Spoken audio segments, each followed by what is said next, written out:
Good morning students. Class 11th। आपको जैसा कि चैप्टर था मीरा सेकंड आपने पढ़ा, उसका कुछ परिचय और साथ में पहला जो पद था उसके लिए मैंने आपको बताया। मीरा की भक्ति के बारे में जैसा कि मैं आपको पहले भी कह चुका हूँ कि मीरा की जो भक्ति है उसका जो सबसे बड़ा रूप आता है वो होता है दाम्पत्य भाव की भक्ति। मीरा ने अपने कृष्ण को अपना पति माना है, और जिस प्रकार से एक पति है और एक पत्नी है, उनका जीवन है वो एक दूसरे पर आश्रित होता है, वो एक दूसरे को अपने कर्तव्य को याद दिलाने का प्रयास करते हैं। ठीक वैसे ही मीरा भी अपने कृष्ण को या अपने पति श्री कृष्ण को अपनी जिम्मेदारियों को याद दिलाने का प्रयास करती है। मीरा खुद कहती है कि मेरा जो पति है उनके सिर पर मोर मुकुट अर्थात भगवान कृष्ण है, वो उनके पति हैं, और उनके पति के लिए उन्होंने अपने कुल मर्यादा इन सब का भी त्याग कर दिया है, और इसलिए मेरा संसार का कोई व्यक्ति मेरा कुछ भी नहीं कर सकता है। साथ में संसार के व्यक्ति उस पर लांछन लगाते हैं, आरोप लगाते हैं कि मीरा ने तो हो सकता है लोकलाज को खो दिया है, लेकिन मीरा खुद कहती है कि मैंने तो साधु संतों का साथ दिया है, और साधु संत कभी भी लोकलाज में बाधक नहीं होते हैं। लेकिन फिर भी मीरा तो इस निंदा को भी स्वीकार कर लेती है कि लोगों का ही आरोप है कि मैंने हो सकता है साधु संतों के बीच में उठकर बैठकर लोकलाज को खो दिया है। साथ में मीरा कहती है कि अंशुअन जल सींची सींची कि मैंने आंसुओं से अपनी जो बेल है अर्थात प्रेम की बेल है उसको सींचा था, और अब ये प्रेम की बेल उग चुकी है। अर्थात यहाँ पे दूसरा भाव ये है कि मीरा ने अपनी जो भक्ति की है उस भक्ति में अपनी आंसुओं से सींचा हुआ है, और अब भक्ति प्रगाढ़ हो चुकी है, और इसीलिए लगता है कि अब आनंद रूपी फल की प्राप्ति होगी। दूध की मथनिया बड़े प्रेम से बिलोई दधीमती धृत काढ़ी लियो डारे दही छोई। अब मीरा यहाँ पे आगे कहना चाहती है कि उसने, जैसा कि हम जानते हैं उदाहरण के रूप में, कि जिस प्रकार से दूध को मथा जाता है, मथने के बाद उसमें से मक्खन निकाला जाता है, तो उसमें से जो कीमती वस्तु मक्खन उसको व्यक्ति स्वीकार करता है और छाछ होती उसको छोड़ देता है। ठीक मीरा भी ये कहती है, क्योंकि मीरा एक संत है, मैंने आपको जैसे पहले बताया कि संसार के प्राणियों में और संतों में सबसे बड़ा अंतर ये होता है कि वो सांसारिक विषय वासनाओं को व्यर्थ मानता है और ईश्वर की भक्ति को सर्वोपरि मानते हैं। तो मीरा भी कहती कि मैंने सारे संसार को मत के देख लिया, सारे ज्ञान को मत के देखा, और उनमें जो चीज नजर आई उसमें ईश्वर की भक्ति है वो घी के समान है, मक्खन के समान है, जिसको मथने के बाद प्राप्त किया जाता है।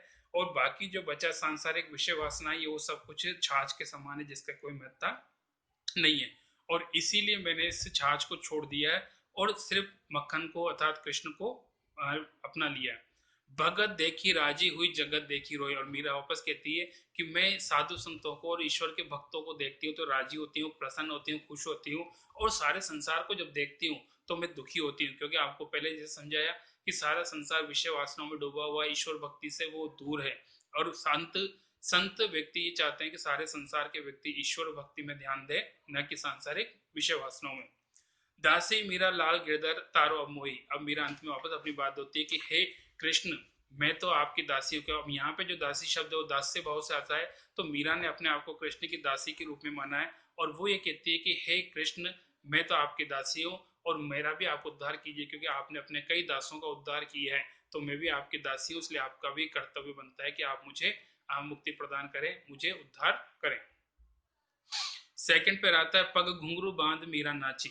अब यहाँ पे जैसा कि अब आपने देखा होगा कि पैरों में घुंघरू बांधकर व्यक्ति जब नाचता है, जब वो कह सकते हो कि ईश्वर की भक्ति में मस्त हो जाता है, या कह सकते हो उसे लोक लाज का किसी का कोई भय नहीं होता है। तो मीरा भी कहना चाहती है कि मैंने ईश्वर के नाम के घुंघरू पैरों में बांध लिए हैं, और अब मैं अब ईश्वर की भक्ति में मस्त होकर निरंतर नाचती हूँ। मैं तो मेरे नारायण सो आप ही होगी, हो गई सांची। मतलब ये बात सच्ची है कि मैं तो अपने आप अपने नारायण की हो चुका था, तो मैंने अपना तन मन धन ईश्वर के अर्थात कृष्ण के प्रति समर्पित कर दिया है, और ये बात सच्ची है। लोग कहे मीरा भाई बावरी जगत के कुलनासी। लोग तो ये बात कहना चाहते कहते हैं कि मीरा तो क्या पागल हो गई, बावरी हो गई है, और परिवार के कुटुंबी क्या कहते हैं, कुलनासी, कुल का कलंक करने वाली या कुल का नाश करने वाली। मीरा पे निंदा की जाती है, मीरा की निंदा होती है कि लोग तो एक आरोप लगाते हैं कि मीरा तो क्या बावली हो गई है, और इसी कारण वो ऐसा व्यवहार करती है, और परिवार वाले उसको कुलनाशनी का कलंक लगाते हैं। विष का प्याला राणा भेजा पीवत मीरासी। और मीरा यहाँ पे कहना चाहती है कि मेरे इस भक्ति भाव में जुड़े रहने के कारण मुझे मारने के लिए राणा जी के द्वारा विष का प्याला भेजा गया था, लेकिन फिर भी मैं तो ईश्वर का प्रसाद, ईश्वर का अनुग्रह समझकर उसे स्वीकार कर लेती हूँ और बड़े प्रेम से हंसते हंसते उसको पी जाती हूँ। मीरा के प्रभु गिरधर नागर सहज मिले अविनाशी। मीरा तो यहाँ पे कहना चाहती है कि मेरे जो कृष्ण है वो तो बहुत ही कह सकते हो कि आसानी से और सरलता से पा जाते हैं, और वे अविनाशी हैं। क्योंकि यहाँ पे ईश्वर को पाने का जो सबसे बड़ा मार्ग है वो एक ही है कि व्यक्ति किस प्रकार से संसार में ईश्वर के प्रति अपने भक्ति भाव को प्रकट करता है।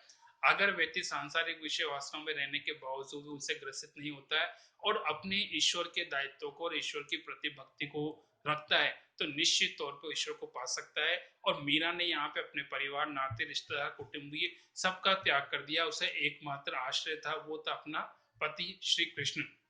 और इसीलिए यहाँ पे मीरा ने कहा है कि मुझे तो बड़ी आसानी से, बड़ी सरलता से ईश्वर की प्राप्ति हो गई है। बाकी नेक्स्ट।